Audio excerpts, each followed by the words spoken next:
This will be number 19 in the odds and ends hit and miss series.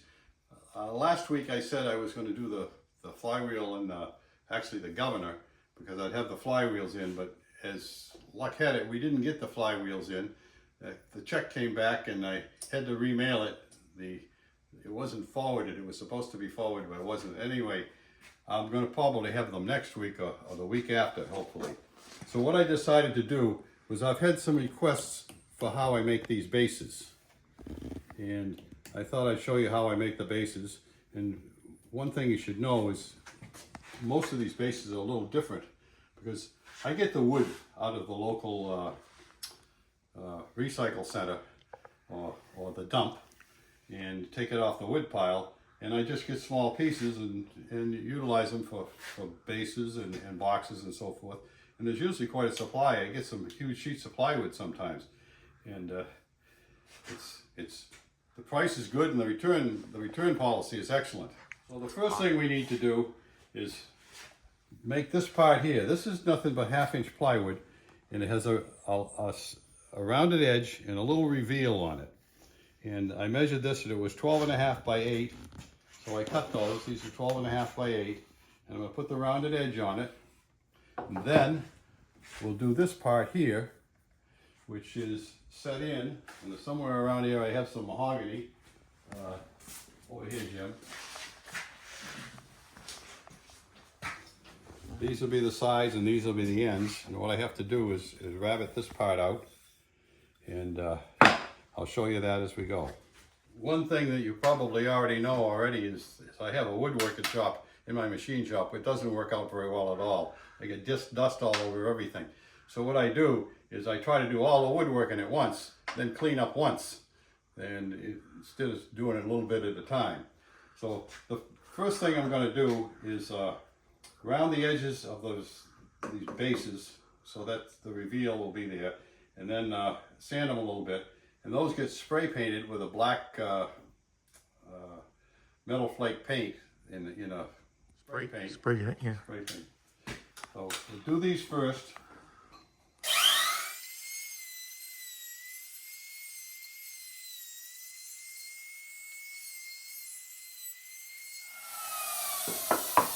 So that's that.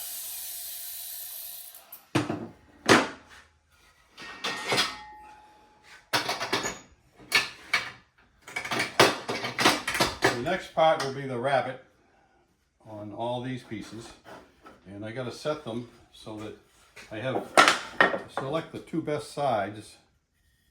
That one's good. I'll put that one, and that one. Oh, that one will go this way, and then this one will go this way. So this will be the outside. So you're going to see these two edges. And the reason I did that is because some of this material is pretty rough. You'll see this was an old workbench or something, and it's crappy on the bottom, so that'll be the bottom. And this has a hole in it this side, so that'll go inside, and this is what you'll see, this part.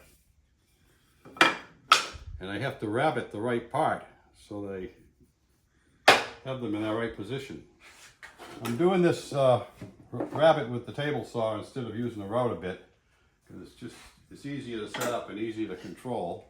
I'm just going to take a quick cut here, because I'm going to have some noise because I have to have the exhaust fan on. It'll just be a test cut.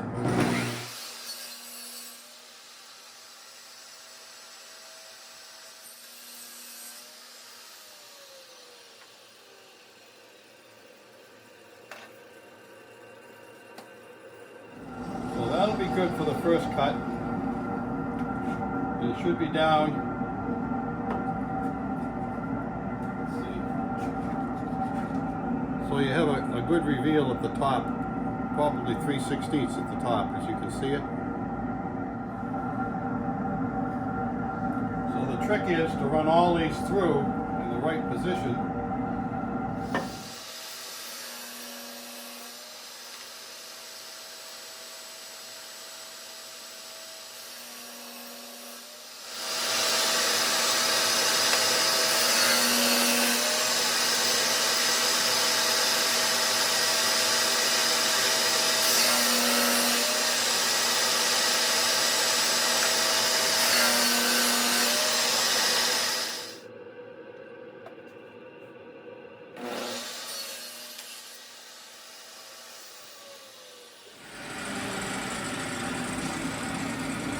that'll be the way it fits together.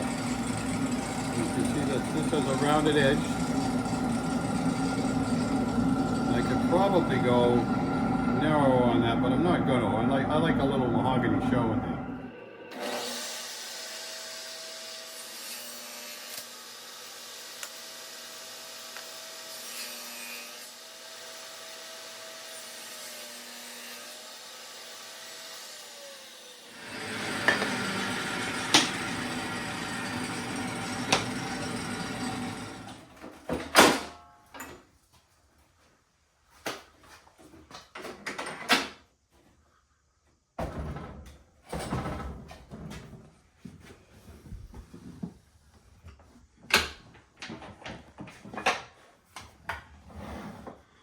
So I have to do one end of all of these, but the first one I have to do both ends. And what I do is I put this on there first and then work my way around. And they're just glued, they're not nailed at all. So we hit the first one.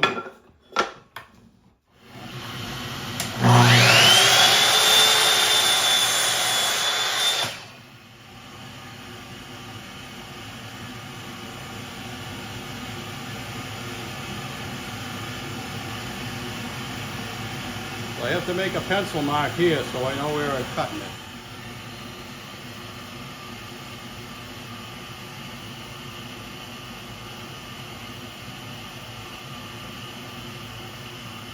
Squaring jig. That holds it square.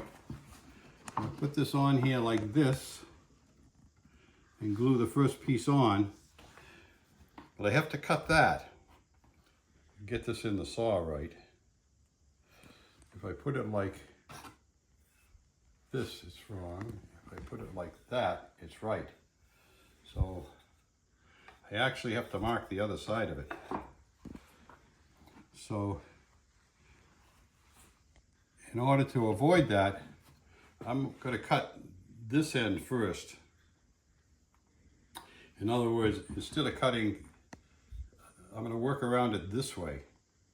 Because it's easy to cut in one direction on it, it's easy to see the line for me. Cut that way.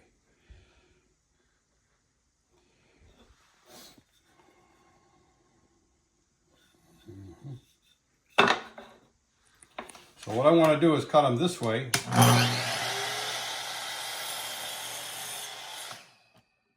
You see what I mean? Let me show you over here. I put this on here like this. I can now see this mark. I'm going to mark this side and I can put it back in the saw this way. Look down here though. If I have a mark here, I can see that mark. And what I usually do is I take a rough cut and then I just move it in a little bit till I get to that mark. So I'm going to mark it and I'll show you how that's done.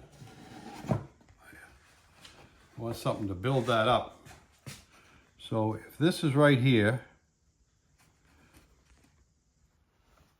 the mark on this one will be right here. I don't have to take much off of that. So what I do is push it up against the blade, and then I'm going to move it just a little bit. Turn on the dust collector.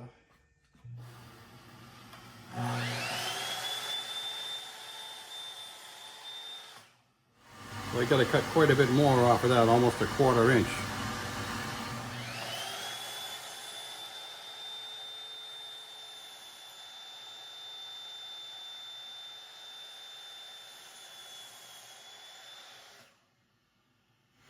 It's still almost a saw blade's width to go here.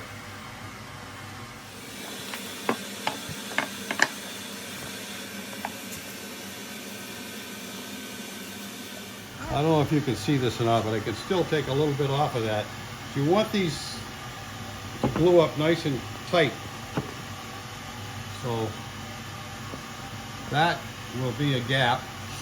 Let me see if I can show you that.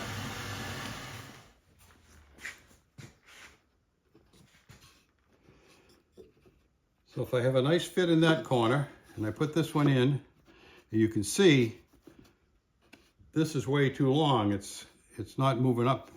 So this piece has to be shortened a little bit. And just a little bit. I'll show you how I do that. Take off just a hair. What I do is I put this in here like this and rub it up against the blade. Pull the blade back, and what happens is it'll cut just a little bit. I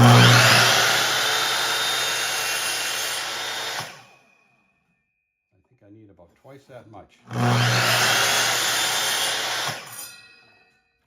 So that's a pretty good fit. Now I can work my way around it. If I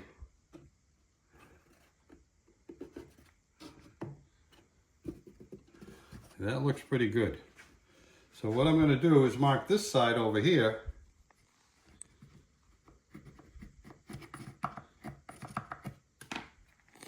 And cut that one. But while that's doing that, I'm going to put the glue on this one and let that dry. So then I don't have things moving around. I can't glue all of them at once. I can only glue one at a time.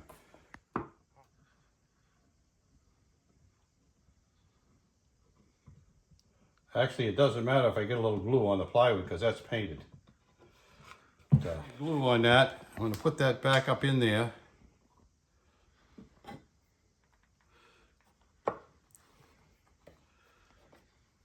And this is in there, the center. I'm going to clamp it down. Actually, just a little weight on that will help. So I'm going to take a wet rag and get that glue off of there.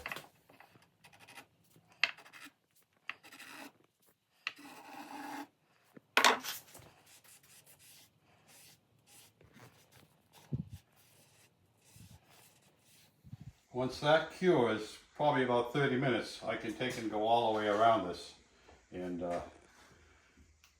glue everything. Okay, now I'm going to do the second cut. Glue that in place.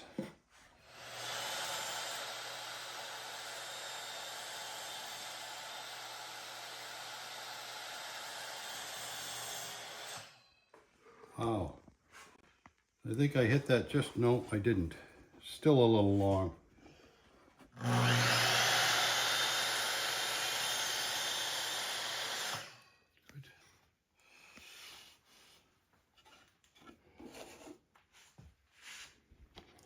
Okay, I'm ready to glue this one on.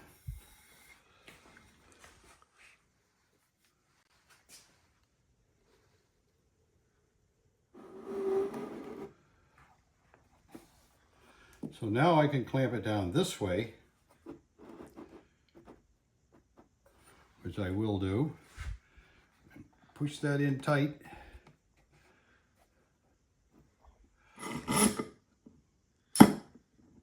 You don't want to over clamp this either, just a light clamping is all it takes.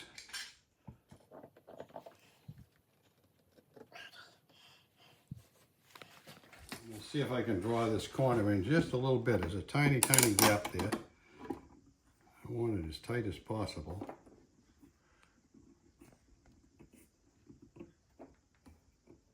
I brought it in a little bit. That's good. That's about all I can do. So that'll take about another 20 minutes to cure. In the meantime, I'll cut one side of this and get it ready to mark. So all my engines, I make a box. And when I do, I put foam in the bottom. This hits the two flywheels and that hits the hopper here, so that you can actually turn this upside down and store it this way, and the engine won't fall inside the box. So what I'm going to do is I'm going to cut this piece here now for the bottom of the box, because that's a separate piece from the base. See, this picks right off of there. So that's a whole separate piece. And I'm going to make these boxes just a tiny bit wider, because this was kind of close. I'm going to make them 9.5 by 15.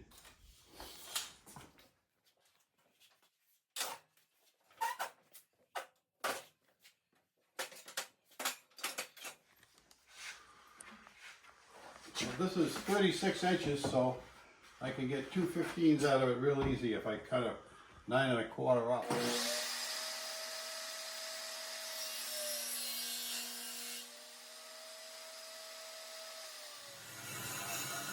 help if I plug in the dust collector.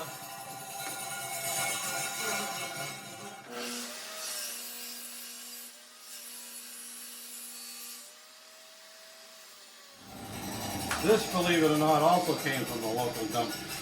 I got 4 pieces this size of really nice cabinet grade, I guess it's poplar.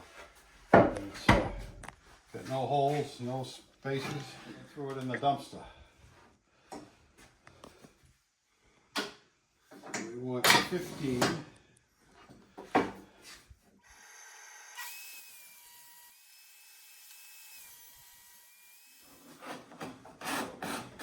I just take the corners off of these with a brady plane so they're not so sharp.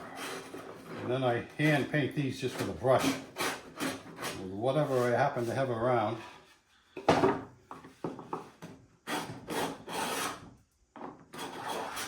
A good water-based enamel looks good.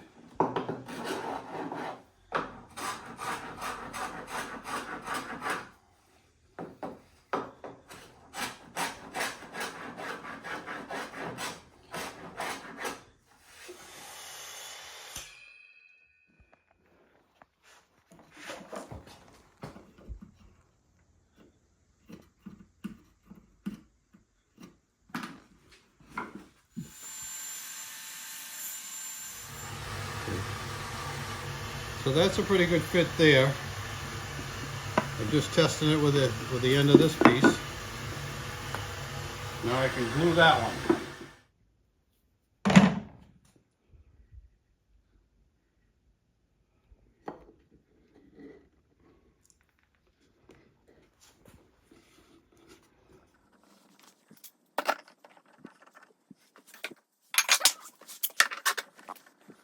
You see this? This just brings that corner in nice and tight. You see the glue oozing up between there? While the glue is drying, I want to show you this fillet. Now, as you can see, that fillet is nearly perfect. And that was put on in 3 layers. Because if you try to do it in one, it's very difficult to sand it down good. So I found out that if you do it in three separate layers, it works out pretty easy. And that was done with putting the thinner on the glove and rubbing my finger down here. You can see that's nearly perfect, that fillet. And that's using this Metal Lab by Alvin, A-L-V-I-N, Alvin.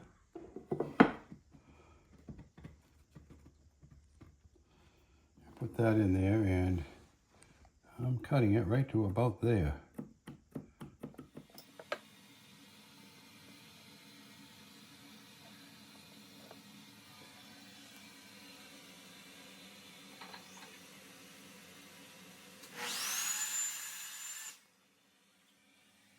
That's pretty close, but no cigar. One more cut. I think I got it. There it is. You have to sneak up on those cuts because if you cut them too short, it's awful hard to add a little piece on the end. You have to do it over again. So there it is. So without taking this off of here, I can glue that in there.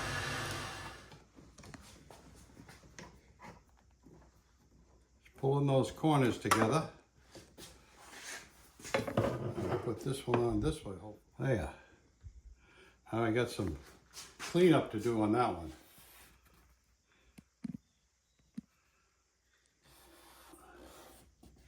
Okay, now I got it this far. What I'm going to do is I'm going to put 2 inlets in the ends so that I can pick the engine up without putting my hands on the flywheels and so forth, because eventually you get rust and so forth. So Doug Kelly taught me this one. And for this I have a special jig I made up for the router.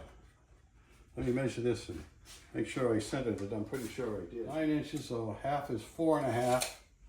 And I have a center line on this. So now I'm going to just clamp that down. And hopefully I can cut it.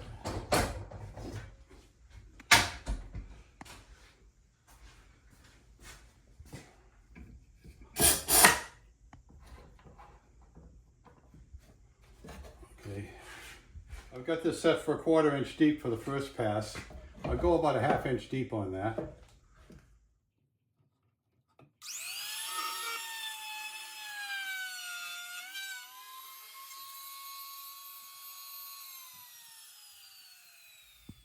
Go about another 1/4 inch deep.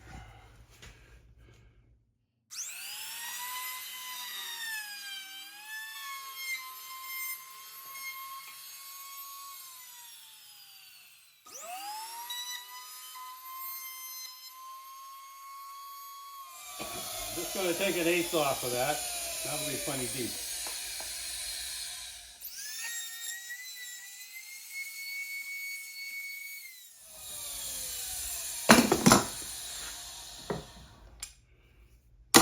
This isn't messy at all. Whew.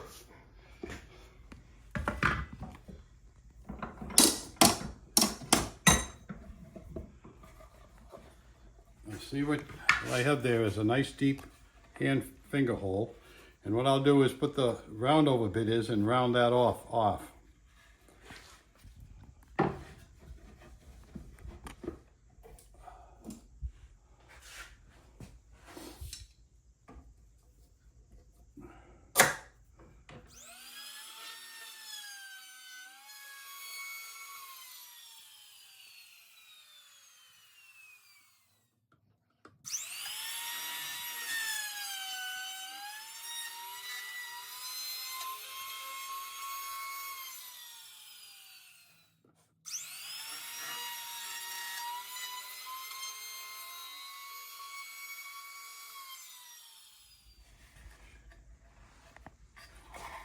So the next thing is I have to have a panel here for the switches and the light, for the one switch and the light. So I'm going to use the same jig as I use there, and I'm just going to put a block in here so it doesn't make it quite so wide. So I want to make it about probably 2 inches wide. So I'm going to have to just put a 1 inch block over here.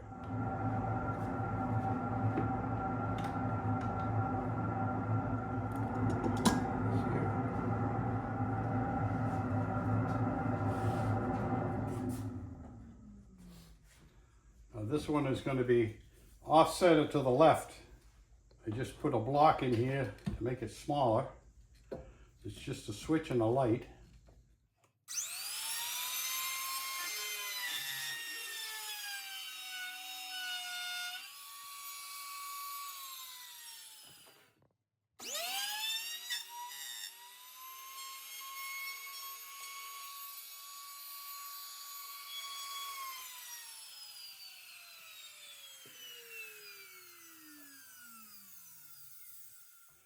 So in this one, I'm going to put a piece of phenolic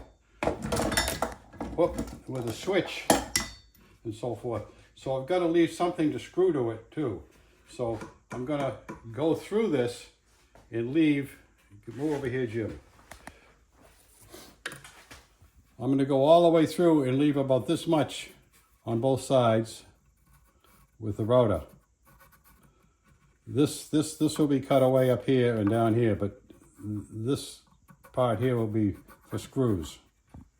All I have to do is move my jig further this way to that line and clamp it. And then I've got to cut a wider block for this, and it has to be twice as wide as what I'm leaving. So I got to make a new block. Put that in there and see where the router ends up. Oh, that doesn't leave much room at all. I got to take another, a good 1/2 inch off of that.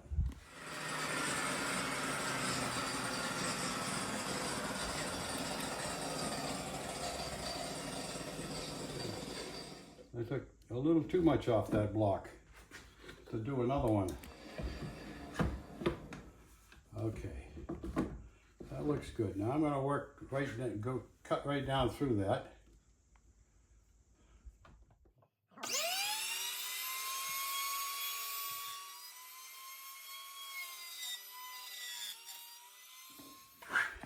So there's what I have.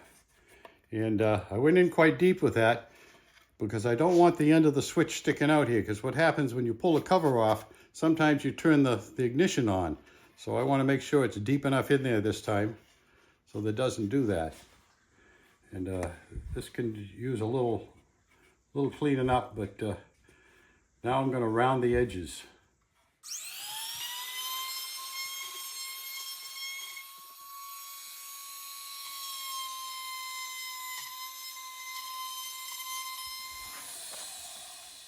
As you can see, I didn't get quite deep enough on that, and that showed there. But this gets painted black anyway, so that'll be okay because this just gets painted. But see, you can round the edges. It just makes it nicer to feel. And I'm going to round these the same way.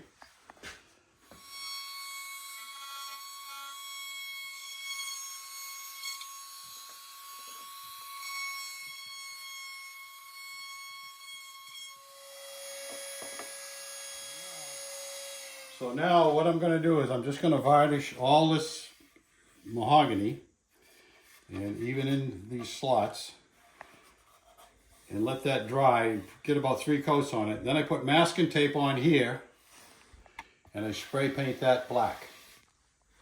And then that'll be finished. There's about probably 3 or 4 coats on that metal flake black. It looks real nice. You can see that's the little reveal here. It makes it look good, and nice eased out corners. We'll show you when it's finished. I'll show it at the beginning of next week's video. That's it for number 19.